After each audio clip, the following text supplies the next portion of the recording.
Get ready for your unofficial dental hygiene podcast. These are the tales of two hygienists, one East Coast RDH and one West Coast hygienist. Listen as they tackle the profession of dental hygiene with humor and enthusiasm. Now, please join Michelle Strange and Andrew Johnston as they tell you a tale of two hygienists.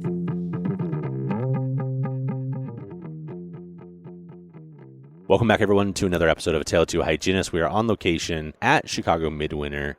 This episode that you're about ready to hear is absolutely phenomenal. I'm still reeling from it. I can't say enough about this man. He's so kind. We have Dr. James Younger on the podcast, and we talk a lot about the temp agency, but I think bigger than that, this man has a heart of gold. He really wants inclusion in the dental profession. You know, you'll hear it. The thing that he has built has evolved because of his love for clinicians in trying to get us as clinicians fair wages for temping, making sure that we're being treated right. But also he sides with the offices as a dentist himself. You're going to hear how he really is working towards, making the office a better place to work, giving them, constant feedback to uplift them, make them a better place. So I'm really excited for this episode. I hope you guys enjoy it as well. Sit back, relax. And this is Dr. James Younger. Everyone, welcome to a special interview. Very excited to have Dr. Younger on today. We're going to talk a little bit about TempStars.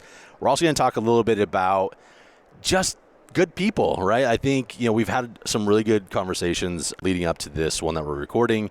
And, the thing that I take away from you, doctor, is, you're really about the people. You're really about, the patients, of course, but you're also there to help the clinicians, but you're also there to help the companies. Like, you have a bigger focus, I think, than a lot of people do in this industry. So I'd like to introduce you to our audience. And if you don't mind, just kind of give us a little bit of background about like kind of what you do and where you're from and all of that. Absolutely. And Andrew, thank you for having me on this podcast because, my goodness, for years you've been really providing some great value to dental hygienists and dental assistants and dental professionals in general. So I really appreciate being here. A little background about me. I've been a practicing dentist for 22 years now. I still practice out of a mental health hospital. So I do dentistry on mental health patients. But at the same time, I'm running and growing TempStars. And I've started a dental practice from scratch. I bought a very successful dental practice and that kind of thing. So I'm still in the industry. I still understand the needs and frustrations of dental professionals. Mm-hmm. And so back in 2015 is when I was having a situation where I was often needing a temporary hygienist or dental assistant, and there was just no great easy solution for finding someone at 4 o'clock in the morning. I would get a text message at 4 o'clock in the morning saying, I can't come in today. And I thought, 4 o'clock in the morning, what do I do? Do I drive to the office and start canceling patients for the day and that sort of thing? And I just thought there has to be a way that I can connect with local available hygienists in the area that could maybe work that day for me without contacting an agency that has office hours only and that sort of thing. Right. So that's how it kind of came about, and I literally went to Staples and I bought pencil crayons and grid paper and I started drawing iPhone screens and about what it might look like and all of those sorts of things. And the first pass at building this technology application was a mess. It was 18 months of a disaster. After 18 months, I threw the whole thing in the garbage, started from scratch, taught myself full stack web development, UI, UX design, prototyping, database architecture, that sort of thing. And not so that I could build it myself, but so that I could communicate properly with the people who would be building it in a way that they could build it successfully. So the first version that I scrapped was 18 months of work in the garbage. After I educated myself on what it involves to bring an app to market, the second version of it took 6 weeks. Oh my gosh. Yeah, and it was just because I had taken the time to understand what is involved in bringing a technology application to fruition. Mm-hmm. And so after that second version, 6 weeks later, we have this launch version, and we kind of launched, I guess, in 2017 at that point.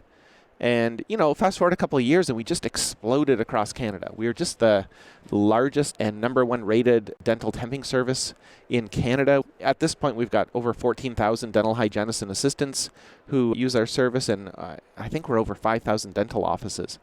And so that's what's really helped us grow is I built a team and a company and a service around the solution. I didn't come up with a business idea to say, oh, how can we make this into a great business? It was about building a solution for the problem and then figuring out, okay, here's the solution. How do we build a business around that? Exactly. Yeah. Because it's got to be tough. I think, there's so many people that feel like in dentistry that they're out on an island, right? And, we all can't come up with the solutions for ourselves, and those solutions need to be out there. One thing also, I think as far as kind of a metaphor for like your experience and for using that for other people is, there's a lot of times that it feels like we're spinning our wheels. We're doing things for, a year and a half, trying to build something, trying to create something, trying to do something, trying to move into maybe a new part. Maybe we want to be a speaker. Maybe we want to do this. We invest all this time, and then we have to put it in the bin, right? Yeah. We got to throw it away and start from scratch. Yeah. And I think that I like that. That's kind of like you told that part of the story, because we've all been there. And I think that failure is a part of success in a way that I don't think that we talk about very often. Right. Yeah. So I should have also introduced Lacy early on. I'm sorry about that, Lacy. Okay. Hi, Lacy. Lacy's on, and she's going to help co-host this one as well. Listeners, you guys know Lacy from the podcast. Okay, so I want to talk about these solutions that you're talking about. I want to talk about, if I'm a clinician, tell me the pros and the cons that are out there generally for businesses for temping, and then tell me kind of like where you guys stand on some of those same issues. Yeah, and so we kind of we break our solution down into maybe two subcategories. One of them is the situation problem, and one was the current solution problem. And so the situation problem was you might have a dental assistant or a dental hygienist who is maybe not working full-time but wants to, or maybe feels stuck in a job where they're not treated properly with respect as a dental professional, but they feel like they don't have any other options. And so there's kind of this situation where there's a pain point there. And so that's kind of where we come from. And same from a dental office and a dental office owner or a dental office manager, where there's a pain point of a situation, which is somebody called in sick, someone's going on vacation, somebody needs a day off, all of those sorts of things. And we worry about our production, and we worry about our rescheduling patients, and we worry about keeping our patients happy and our monthly goals and things like that. And so there's this situation pain point that we were working to solve. But then there's what we were calling the solution pain point, which means, well, what are the options out there currently for the person who has that pain? And so that before, and what I was experiencing was, well, you've got this pain and that's the problem, but the solutions out there are sort of office hours only, unpredictable, expensive, maybe some agencies out there, and sometimes, and it was my experience sometimes as well, that they're so overworked that they're sometimes not that pleasant to work with. And you call them and they're like, you now, and how am I supposed to find someone for you, and that sort of thing. And so for us, it was figure out a fast, easy way that can solve the pain point, but also provide a solution that solves the solution pain points, which is be a friendly, engaged team and a company that is genuinely and eager, looking forward to helping you.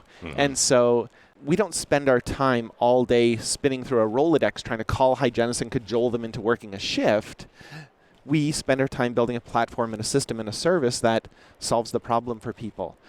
And so that keeps our entire team really excited and really engaged in what we're doing. We've got a full-time support team, of course, but because our support team is not the people who are saying to a hygienist, oh, you don't have to go shopping today and you don't need to go to the beach. Just go to this office because we need to get our placement fee, that sort of thing. Yeah. For us, they can spend their time and their energy helping to solve problems and answer questions. And if there's anything going on, they can help kind of resolve those things. And it really keeps our entire team engaged and enthusiastic about what we're doing. Yeah. Yeah. I mean, because everyone wants to come to a fun job. Everyone wants to enjoy what they're doing. And hygienists and assistants included. Do you have dentists that you place also into offices? We have a job. So our service involves two separate kind of what value propositions. One of them is fast, easy temping for dental assistants and dental hygienists. And then we have a job board, which is more like your classic classified ad. So you would post a job permanently or for contract positions for assistants, hygienists, receptionists, office managers, and dentists, associate dentists. So we don't place dentists on a temporary basis, but we've got a service that provides the postings and the connections for associate dentists and that sort of thing. Fantastic. Yeah. So tell me about like what's the feedback that the assistants and the hygienists are saying about their experience with you? Yeah. Well, I can tell you in a very genuine and authentic way is because we were starting with, and it really does admittedly sprout from me personally, where I care about the dental profession and I care about dental hygienists and I care about dental assistants. It's so evident. I feel it every time we talk. I love it.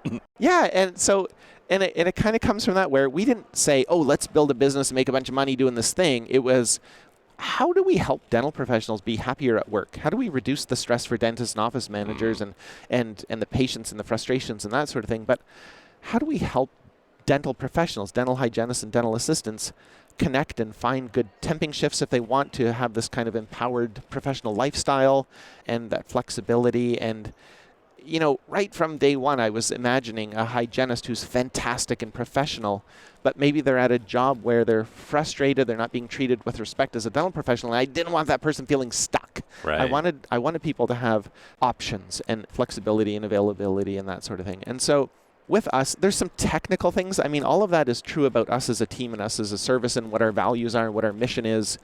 But even from a technical standpoint, we offer some unique things from the way our platform and service works, like a short notice cancellation guarantee that if a dental office cancels a temping shift short notice within 24 hours, we still compensate the person for their time.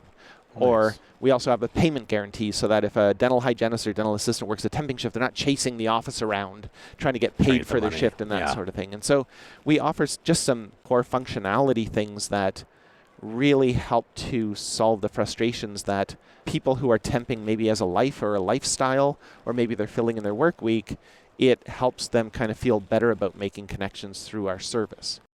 Yeah, you know, it's funny. I think Lacy and I are like probably just thinking the same thing. Like these are like the two big ones for us is chasing those companies and like, hey, email after email. Hey, don't forget I worked here. Right. Pay me. Here's my invoice again. Like, let me send you again. And then the late cancel thing. It's like we've set aside our life to be able to do this for you, whether it's like we reschedule doctor's appointments or whatever, and then you're going to cancel on us. Yeah. And we can't now pick up another shift. Exactly. That's a huge inconvenience and monetarily like a big strain on our families and whatever. Well, then also if they cancel on a half a day, or if the patients cancel the rest of the day, you're only getting paid half the day. Yeah. But you do compensate for the full day. Is that correct? It's a 50%. So 50% of the shift is a compensation for a short notice cancellation if the person is unable to pick up a replacement shift. But you're 100% right, because people book babysitters so that they can go and work that shift. There's an opportunity cost to a dental office canceling on a dental hygienist or assistant for who's planning on working that day. Right. And I'll admit, like, early on, our launch version and our first service was only temping and only for hygienists, and we didn't have that short notice cancellation policy.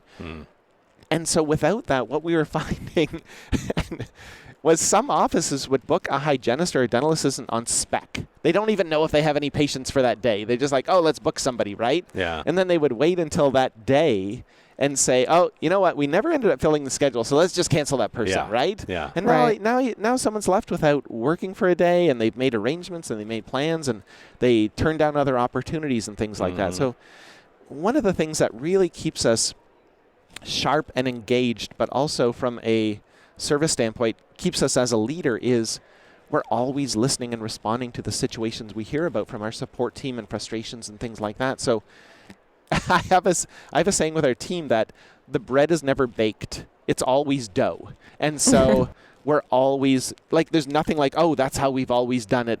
We're not changing that. It's just everything that's great about TempStars has come about as an evolution from the people who are using it. And some of the, well, I would say most of the best ideas that have anything to do with how we offer our service came from the people who are using it and saying like, oh, I ran into this thing. We're like, there's a real theme showing up about this problem. We would really better solve this. This might be a problem, guys. Yeah. And so we've just really let it organically evolve with that underlying commitment to the solution, not the business. We build a business around the solution. And so our first question and answer is, what's the problem? What's the solution? Okay, let's solve this. And then let's figure out a way to make it work from a business standpoint. But we've got to solve it first. Which is so smart, though. I mean, think about all of these, and maybe in Canada it might be a little bit different, but in the United States, I think that dentistry is very slow to change and progress and improve. Agree. And so even if we hear that feedback, we're like, well, they're all Right. wrong. Right. 80% is wrong. This Right. 20% is right. That's not saying anything about it. So, Yeah. I think it really speaks a lot to like what you're able to do in the response. Well, and so COVID's a perfect example where suddenly March 2020, there's all these things and offices were shut down, but then there are PPE requirements for offices reopening. And literally within a few weeks, we were able to adjust our service to say to offices, okay, what PPE do you have?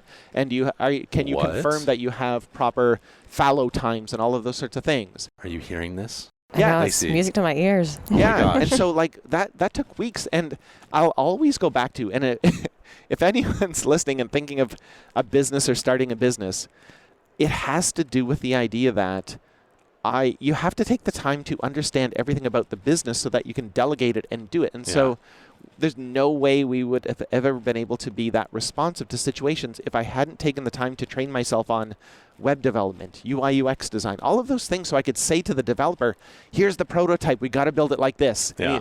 And the developer's like, yeah, that's perfect, let's build it. And then 2 weeks later, we've got this new feature out. And then Holly, who's our head of member experience, she was calling our hygienist members saying, oh, how's it going with this COVID thing? And do you have any frustrations or concerns? And they would say, well, sometimes I don't know if I should go to this office because I don't know if they have proper PPE, infection control, fallow times, all of that sort of thing. So then we come up with this idea of, well, let's do an endorsement feature where if a hygienist or assistant works at an office, they have the ability to endorse that office to say, yeah, I've been here, I've worked here, and they have good infection control. So now we've got this green check mark that says, yeah, someone's worked here, and they've gone in, they've worked, they've said this is a great office, they've said that their infection control is up to speed, and so now you can look at this posting and say, oh, fantastic, yeah, someone's worked there. A colleague of mine has been there and said, yes, this is a good place to work because they've got all their infection control protocols in place and that sort of thing. So they pretty much gave you a 5-star review. Yeah, right. Yeah. So let me ask this though: how do the offices feel about having that potential out there of not getting the check mark? So yeah, and I'll tell you, oh man, Andrew, there's so many different nuances to that. But what we landed on as a first version of this feature was, it doesn't say a red X if the person doesn't endorse it. It's just to say someone did endorse it to say. Because you're right, dental offices, and again, we live and exist in the nexus of dental office owners and managers and dental hygienists and dental assistants. So we're trying to serve the community and figure out the solutions that address everyone's needs. So dental office owners and managers, they have enough reviews to manage on Google and Facebook and all of these different things. We didn't want them worrying that they've got a big red X on their office if someone just says, I choose not to endorse this office. That would be a huge problem. Yeah, and so that's kind of how we landed on this feature was somebody goes in there, they work, the question pops up and it says, do you endorse this office and you've worked there? Would you say that their infection control protocols and their PPE and their fallow times are up to the standard of the area for the regulations? And they say yes. And so then it gets the green check mark to say, yeah, someone's Which been I think is fair because I think if, let's say that, so I went, did some business courses or whatever and I got a certificate. That's like the green check. But other people, Lacy didn't take this course. She's not going to have a big old X. She didn't take this business course. She's terrible. Right. So I think that's fair. I think that's fair. Yeah. And there's more to do, and we're going to be building up features such as when and again, it's all dough. It's never baked, but the idea of a hygienist or assistant going in, and then there's a little pop-up to say, do you endorse this office as having a friendly team? Do you endorse this office as having good equipment? Do you endorse this office and so certain things so that offices can get badges as recognition for providing a great experience for hygienists and assistants who are working there for temping shifts and that sort of thing. So are they put on a rating scale of which one's the better office? Yeah. Or do you... So the way that it works at the end is every office gets a pop-up and every hygienist and assistant gets a pop-up that says, so the hygienist is asked, how happy would you be to work here again? And so you can say very happy, happy, or unhappy. And if you say unhappy, you don't see that office's postings anymore. And sometimes it's a bad match, but we also look for patterns and track records. And so here's an office that's finished 50 shifts, and 50% of people have said, I don't want to work there again. And so we can provide some feedback. And we do actually, because we care so much about the community and the overall experience, we actually remove offices who are not providing a good temping experience because we don't care more about just getting our temping fee than the experience and the overall community having happiness at work. And so if there's an office there that's souring everything and nobody likes working there and they're rude and their instruments are terrible and things like that, we say, you're not a fit for TempStars. I mean, yeah. Yeah. You know, it would be an interesting side little business, though, is then you say, okay, I have a consulting service that's going to help you Absolutely. do this. Yeah. And there is a infection control and IPAC consulting service that we've just recently started talking to. And so you can imagine if there's a situation where 100 hygienists or dental assistants have worked here and their endorsement rate is less than 50%, we have a way to automatically trigger an email to them. Not to say, hey, someone's going to report you, but just as a little like friendly nudge, right? Like, oh, just in case you're interested in having an audit of your systems and protocols, this is a fantastic company to work with, and here's their information kind of thing. Kind of gives them a warning as a heads up. Yeah. And you're helping them truly. Right. Like, I think that goes back to just the kind of person that you are. Like, you're not in it to make anyone look bad. You're not in it to make this office never be able to have anyone working there again. You don't want them to fail. Right. You want them to succeed, but there's a couple of steps that they have to take in order to be successful. Absolutely, So. yeah. And I'm very big on, and sometimes I feel like I'm shouting into the wind a bit with this message, but I'm very big on the idea that, so dental offices say, oh, I'm having trouble finding great people. And what's with this job market and I can't find great people? Well, it's okay to shake your fist at the world, but also, what is your office like? And what is your work experience like? And what are your connections like? And what's your reputation like? And things like that. Because you can say, we can't find great people. And my mental question is, well, does your office deserve to have great people working there? Like, what's it like there? And especially in this job market, it's a bit of a wake-up call for offices that might be in the habit of keeping people on their team because they they lower their self-esteem and just make them feel lucky to have work. Yeah. And so I'm very big on messages of self-reflection and what's empowered within us to do from an office standpoint, but also for hygienists and assistants. Maybe they're bouncing around jobs and always feeling frustrated and unfulfilled and things like that. And my saying, again, sometimes screaming into the wind, but well, are you an engaged member of the team? And are you contributing? And are you thinking about the patients? And are you highly skilled? And are you showing up on time? And all of those sorts of things that are within an individual's control. How are you influencing your own experience of working at offices? And again, there's the technical things we talk about, and there's the company things we talk about, and there's our service and all of that. But I'm also a very big proponent of that message of, look in the mirror just for a minute and just see if there's anything staring back at you that you can work on and improve and that sort of thing. And again, not everyone loves looking that. No, I mean, it's hard. It's hard to face the reality of that. To that point, though, I guess my question is, we have these things that hygienist assistants can rate offices on. My assumption is the office can rate a hygienist on some things too, right? Yeah. What are some of those things? So it's the same feedback where how happy would you be to have this person work at your office again? And so it's very happy, or unhappy. And we never make decisions with our membership management on a one-off feedback review. But if someone is developing a track record of canceling a bunch of shifts or getting a bunch of unhappies, well, we have to reach out to that person and say, this is not because it's not about necessarily that individual, but when we take the holistic view of the community, if you can imagine a hygienist or assistant books a shift through TempStars to the office, and then they cancel, or maybe there's something about that the office is unhappy. Well, that's one thing. And honestly, we don't necessarily care about our placement fee in that shift, but what we do care about is if that office says, that's terrible, or that person canceled, I'm not using TempStars anymore, it affects every other person who might have booked a shift with that office going down the road.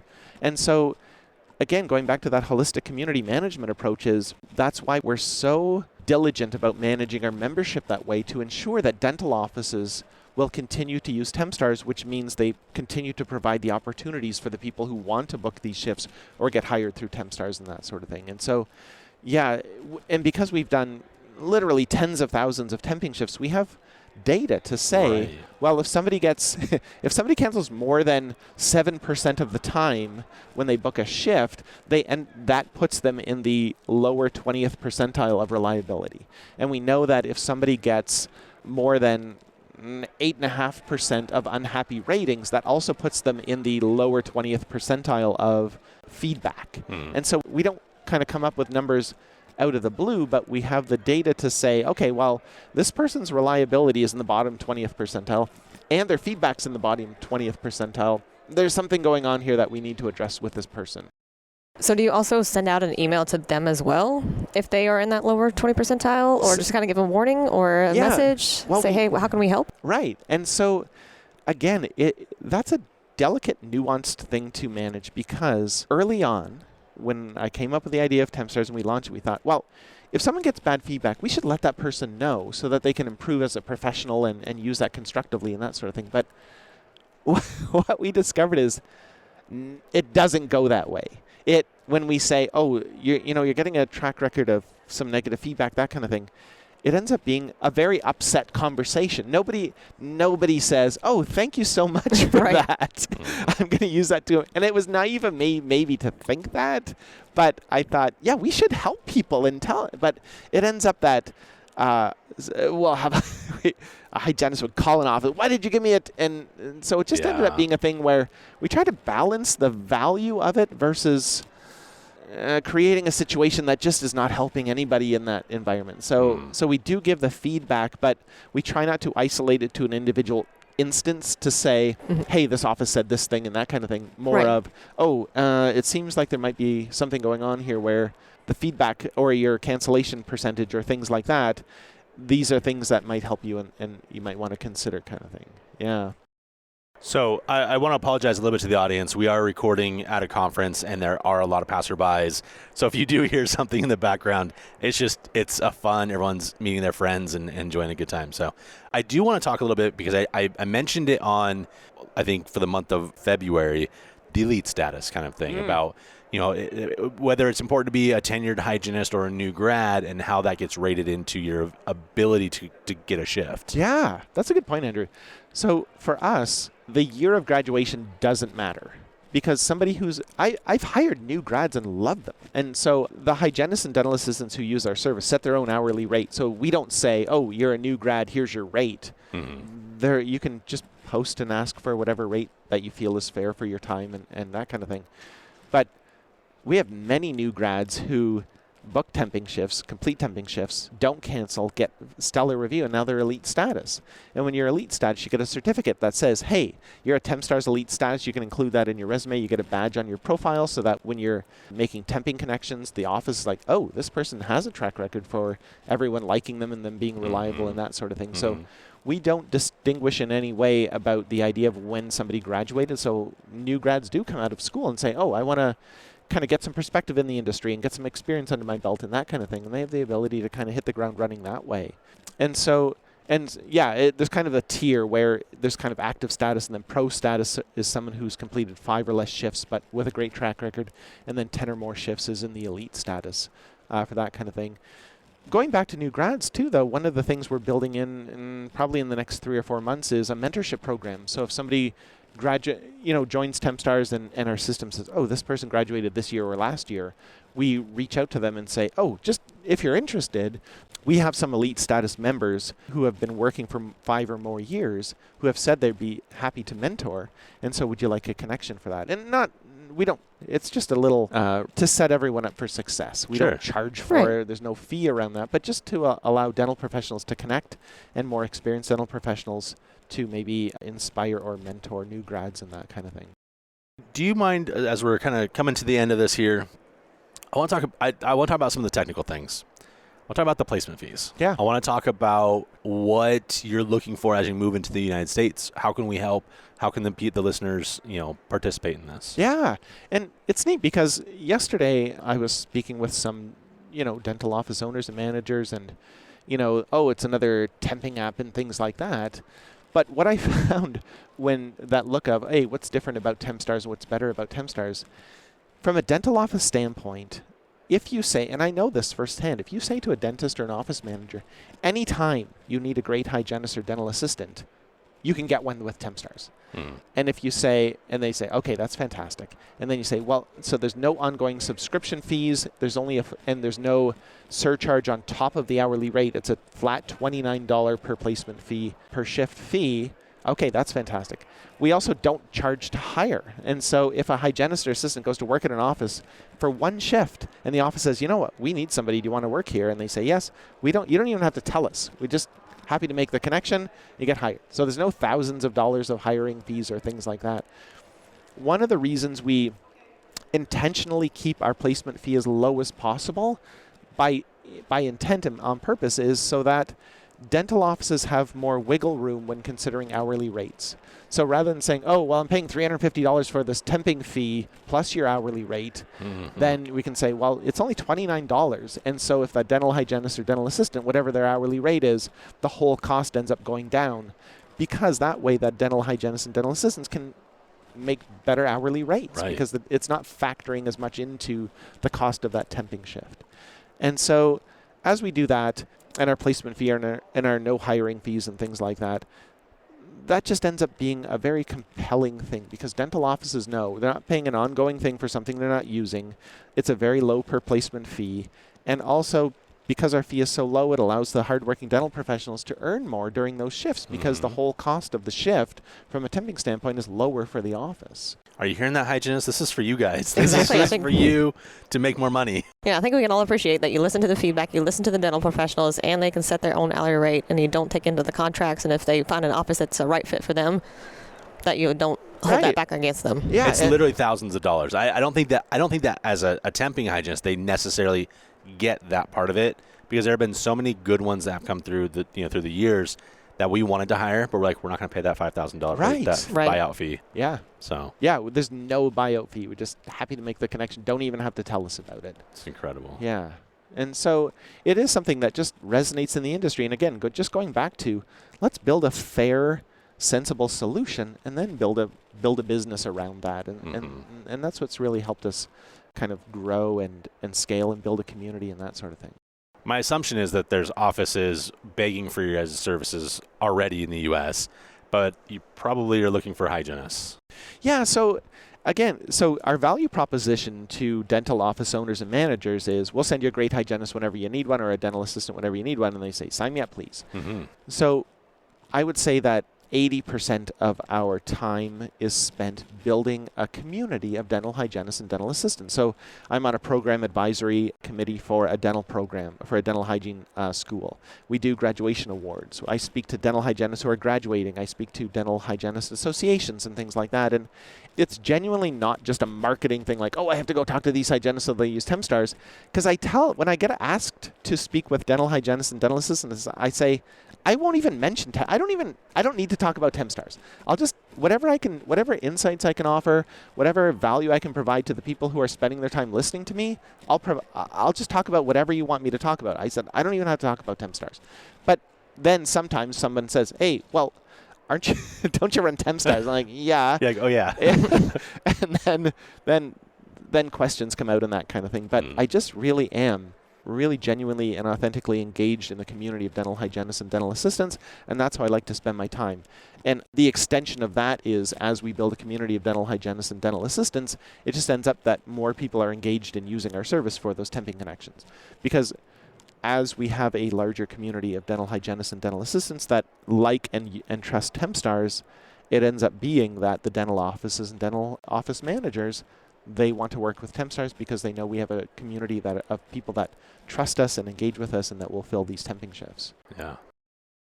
Look, I can't say enough nice things about you, Dr. Younger. and the passion for everything that you have in dentistry. Listeners, he does tip episodes for us, so make sure you guys are checking into those episodes, because you'll hear more about than just the TempStars. He has such a broad range of topics that he loves, he's passionate about. So thank you for being on. I really appreciate it. If anyone wants to contact you, what is the best way to get engaged with TempStars or you personally? Yeah, I mean, just going to TempStars.com is our main website. We have a full-time support team at help@TempStars.com, so even just firing off a question to say, hey, I heard about TempStars, what do I need to know about it? Our support team, again, we diligently build a support team who's friendly and engaging and enthusiastic and happy to help and that sort of thing. So yeah, that's the way to do it. I love it. Thank you for being on. Appreciate it. Anna, this has been thanks for having me on. It's been great.